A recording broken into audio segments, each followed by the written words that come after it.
Good day, good people. It's AT Malone, the first of my name because the second is already here. If you haven't already, please like, share, subscribe, hit that notification bell for more videos from your boy. Now, it has been a busy morning / afternoon, especially if you guys watch that reflection walk / giving my dog a bath, because that was time consuming. But it was that time, guys. It is part of my responsibility being a dog owner / parent. And I want everybody around me to look their best self. So, I had to brush her, wash her, do all of that good stuff. And she feels very good. She's in a great mood right now, guys. And I think that's what sparked that reflection walk this week is when you look good, when you feel good, it gives you a level of confidence that you need. And that is just part of the experience with having that self-confidence, because from my perspective, guys, in my experience, me believing in myself helped me deflect negativity in my life. When people would tell me negative things or things that I can and cannot do because they didn't have faith in me, or they just didn't think the world of me like I think the world of myself, it helped me deflect it and remove those people from my life. If I was one of these sheep people, these gullible people who just believe everything, I'm gonna tell you guys something. I would not be sitting in this house. I wouldn't be in front of this camera talking to you with no script at all, and I wouldn't be able to discuss my experiences, my point of views, and tell you guys my ups and downs and my pitfalls in life. Because yes, I have made so many damn mistakes in my life, but I never let that define who I am. I used it as an experience, as a stepping stone to my success. And I'm telling you guys this. The sooner that you start believing in yourself, the less you care about what everybody else thinks. I'm telling you, when you start caring more about what people say about you instead of you knowing who you are and knowing what you're capable of and having that level of confidence, that will destroy you, okay?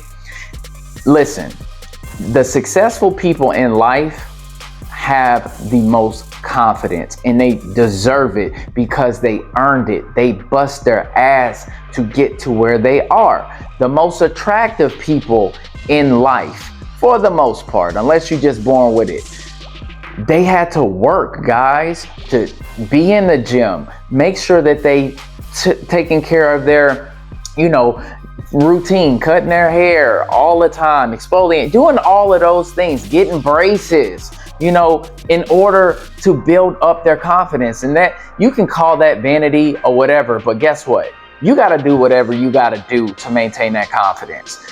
Whatever that is, do it. Now, don't do it to the point to where it becomes an addiction or unhealthy. But if you don't like what you see in the mirror, it is okay to say, you know what? I want to build up my confidence. And whatever you have to do to build up your confidence in a healthy manner, that's what you got to do, guys. But in order for you to truly understand, what it is to be successful, you're going to have to be confident. You're going to have to show a level of confidence. Even whenever you're doing interviews, guys, the employer is looking to see how confident you are in order for you to do that job that you are actually wanting to be employed to do. So just keep that in mind, guys. That was my freestyle thoughts of the week. And now it is time to get the Tuesday content, and you already know what that is. We are on the richest man who ever lived, King Solomon's Secrets to Success, Wealth, and Happiness. And we are on part 2 of chapter 12, titled Disarming the Booby Traps to Success. Now, last week we talked about naivete and IQ and how most people fail to perform due diligence for these reasons: oversimplification, presumption, misplaced trust, superficial appearances, laziness, and haste. And we're going to continue the conversation. Now, the next thing is narrow vision. Now, more often than not, our vision is far too limited to make the best decision based on our own knowledge and experience. Solomon cautions us in Proverbs 15:22, without counsel, plans are frustrated, but with many counselors, they succeed. It's naive and foolish to not seek counsel when it's time to make important decisions. Having expert opinions and counsel of others, we radically expand our field of vision and become qualified to make a wise decision. Now, I want to give my little brother a shout out. Check out his channel, Coolin' with Cam, because anytime, in most cases, it's time for him to make a decision, he calls me. Why?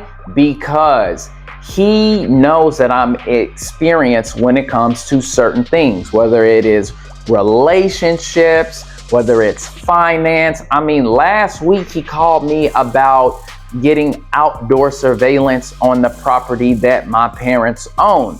And he called me because I got cameras all around my house, guys. So he needed to get a better understanding on the dynamics of that, like subscriptions, the cost of equipment, all of those things. And it's very wise for a younger sibling to look to their older siblings for that counsel in that direction.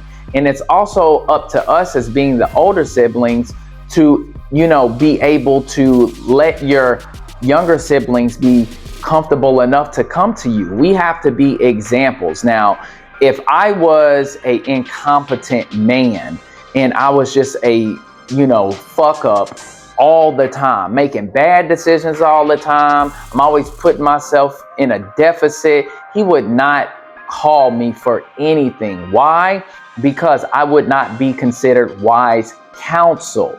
But since I do make good decisions the majority of the time, and I have a ton of life experience, that's why he comes to me. All right. Now, integrity. Honest people have a huge inclination to be naive because honest people never think of lying, stealing, or defrauding someone. It's foreign to their character and they can't imagine anyone else doing such things to them.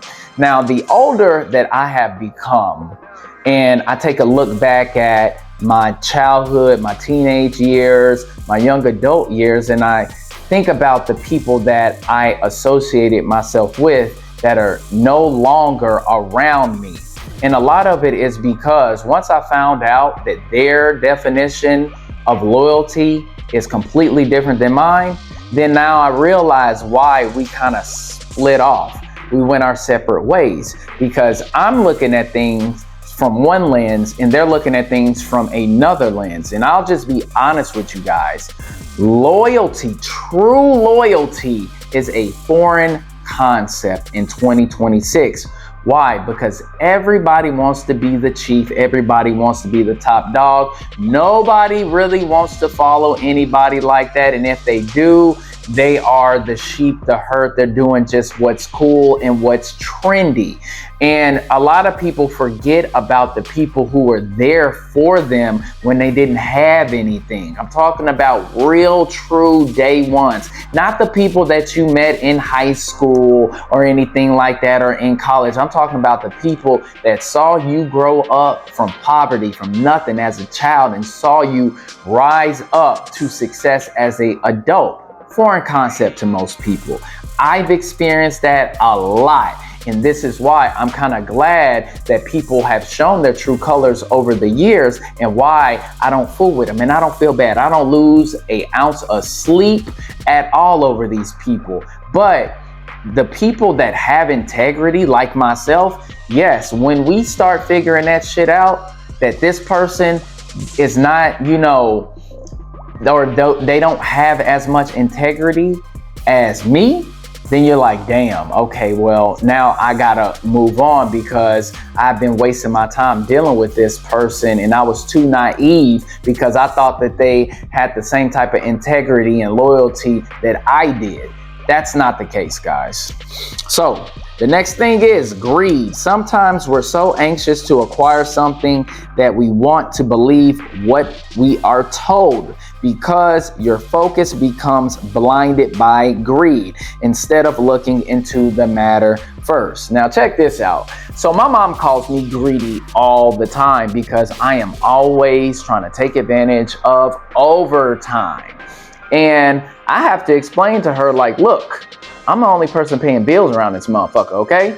I don't have a safety net. I'm never going to ask you to borrow any type of money. So I got to make sure that the income continues to roll in this house and that bills get paid, investments are being made, and my son is taken care of financially. Now, if I was a greedy person, I'm gonna be honest with you guys, I would probably be making double of what I'm making now. But the problem with that is I would jeopardize my role as being a great father to my son, being an active father in my son's life, making him a priority.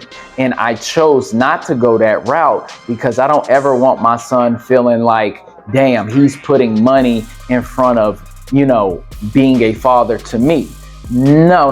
Now, we must prioritize making money, but it's a way that we got to go about it. You can't be greedy about it because you're going to end up paying in the long run because you're not looking at the long-term effects. Taking a job will affect your family, and sometimes, all money ain't good money. So you got to be wise from that, because you might be thinking, well, I'm just providing the best lifestyle for my family. But then if you're not present in your family's life, what does it matter at the end, right?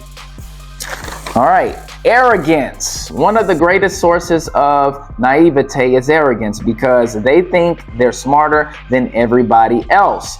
They don't feel they need to seek outside counsel or perform due diligence. Solomon says, pride goes before destruction and an arrogant spirit before a fall. Sooner or later, arrogant people are blindsided by their arrogance. Now, I got a radical take on this. I believe that you should allow your child to be as arrogant as they can.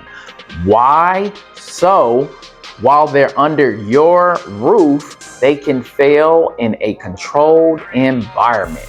You gotta let your kid think that they know every damn thing while they're under your roof. And when they fail, that's the learning opportunity that they can learn from. Do not allow your child to be arrogant as an adult, because that arrogance is going to be their downfall. I would rather my son think he knows every damn thing as a teenager than him thinking that he knows everything as an adult. The lesson gets taught in your youth about arrogance, believe it or not, guys. All right. Wrong priorities. Sometimes a person chooses not to look in depth into a matter before making an important decision because they don't think due diligence is that important. They rather spend their time doing hundreds of other things of less consequence, but they don't realize the potential cost of their naivete. They never make overcoming a priority. Now, the most prominent example of this now, guys, is in dating. As you guys know, dating actually sucks for the majority of people. Why? Because people get into relationships with people they have no business being in relationships with. They did not, vet that person long enough to understand how that person operates. And then they end up getting caught up because maybe that woman or that man was attractive. Maybe they were funny. Maybe they had money. Maybe they had clout and notoriety. Maybe they were a celebrity. It could be a multitude of things on why. But This is why, in my opinion, parents got to start being more involved in the dating process with their children. Kind of like back in the day. I know a lot of people might look at arranged marriages as something that was like slavery or something like that, or a form of control. But think about it. If you got good parents are going to vet the person that their son or daughter dates, because they want to make sure that they're dating, number one, with a purpose, because now dating is just like a waste of time. And honestly, guys, it is a waste of time. It's a waste of money. It's a waste of energy if you're not looking to marry that person. Okay, we kind of have to get back to that. And trust me, I played the field. I did my Playboy thing, my bachelor thing. But if I sit back and I think about all of the time and the money that I wasted doing this shit, knowing that it wasn't going anywhere, it's like, bruh, you know how much more money you would have made if you would have married the right person the first time, right? If you would have been with that person and built with them, I would probably be like a multi-millionaire by now. Honestly. But you live and you learn. And this is why it's important for you guys to look into the matter, to vet, to understand the people that you are dealing with, so you do not waste your time. All right, so we're going to talk about the solution now. Now, Solomon's solution to naivete is simplistic. He challenges us to look well into the matter before we make any important decisions. In chapter 2, we looked at the attributes of diligence. Looking well into the matter brings all the elements of diligence into your decision-making process. Once it's turned on, naivete disappears. And also this, guys, do not feel guilty when somebody sits there and tries to convince you not to look into the matter. They'll say things like, oh, you don't trust me? That's not the point. You tell them, look, I have a certain process when it comes to making decisions that I do not deter from. If you take it as disrespect or that I don't trust you, that's a you problem. But there is a certain process that I have been following since the beginning of time, and I'm not just going to make a rush decision just because you are rushing me. No. I'm not going to be impulsive. I'm going to take my time and do my due diligence before I make a final decision on anything. All right. Well, that's all I got for Tuesday content. I hope you guys enjoyed it. I appreciate everybody watching. And don't forget to like the video, sub to the channel, and I will see y'all next week. Peace. Feel like they trying to box me in, so I keep a small circle around me, so fuck friends, I kept it real out the gate, these other cats pretend, reigning supreme is something that will never end,